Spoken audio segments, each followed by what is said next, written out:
আসসালামু আলাইকুম।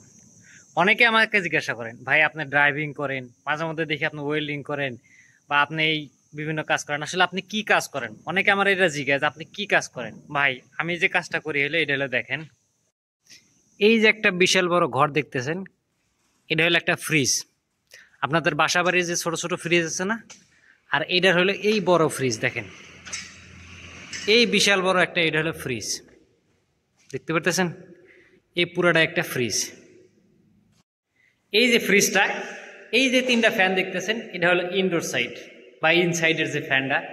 আপনাদের বাসাবাড়ির যে ফ্যানগুলার ফ্রিজের ভিতর দেখবেন ছোট্ট একটা ফ্যান লাগানো থাকে, 1 ফুট বাই 1 ফুট একটা ফ্রিজের জন্য ছোট্ট একটা ফ্যান লাগানো থাকে। তো এখানে দেখতে পাচ্ছেন এটা বিশাল বড়, এদিকে মোটামুটি 35 হাত এবং এদিকে আছে প্রায় 11 হাত, 11 হাত 12 হাতের মতো।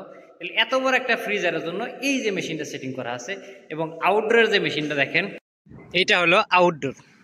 আউটডোর আপনাদের বাসার যে ছোট ফ্রিজের যে একটা কম্প্রেসার থাকে, কালো কম্প্রেসার, এইটা হলো সেই কম্প্রেসার। এটা দেখতে পাচ্ছেন এখানে দেওয়া আছে 12 হর্স। এটা একটা কম্প্রেসার 12 হর্সের। এবং এই যে পাইপটা দেখতেছেন, এখান থেকে পাইপে গেছে হাওয়া এবং আর একটাতে আসছে। এটার ভিতরে মনে করেন একদম গ্যাস, যেটা ফ্রিজের গ্যাস দেওয়া হয় সেই গ্যাসটা থাকে। এই মেশিনটাতে মনে করেন গরম বাতাস যখন ওঠে তখন এই ফ্যানটাতে আপাতত ঠান্ডা করার জন্য দেওয়া হয়। এইটা দিয়ে মনে করেন ভিতরে চলে যেতেছে। তো এটা হলো আউটডোর। আপনাদের বাসাবাড়ি ফ্রিজে থাকে একদম ছোট, 3 থেকে 4 কেজি, আর এটার ওজন প্রায় 350 কেজি পুরো এই সেট আপনার। এটা হলো আউটডোরটা। এবং এই যে পাইপটা গেছে এখান থেকে একদম ভিতরে চলে গেছে। এখানে মনে করেন ভিতরে আসলে পারে, দেখেন এই যে পাইপটা আমার এখান থেকে এই যে স্টিল দিয়ে আমি দিছি যাতে এটা দেখানো যায় উপরে যে সিস্টেমটা, এই স্টিল দিয়ে একদম ওই ফ্রিজের উপরে আমার ওইখানে পাইপটা নামছে। তো এই যে এখানে গেছে ঘরের উপরে।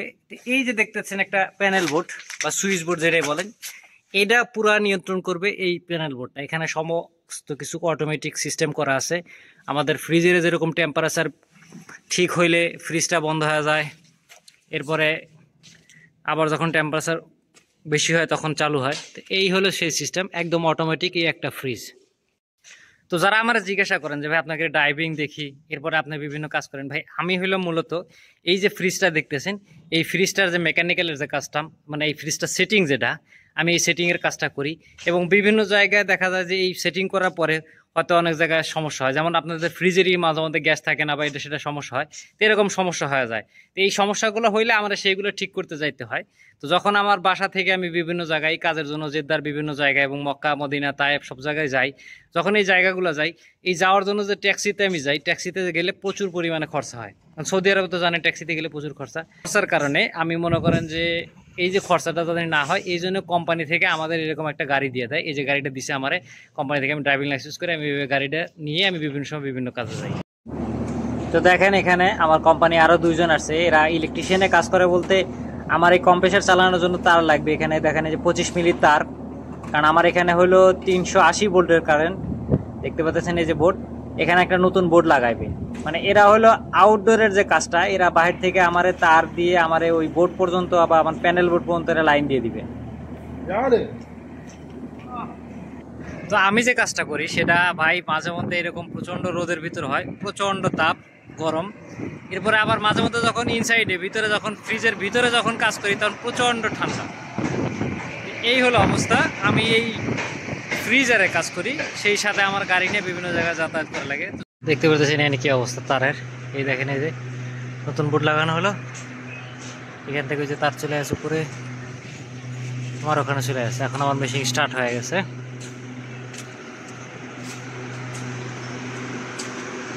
এখানে আমার তার লাগানো কমপ্লিট।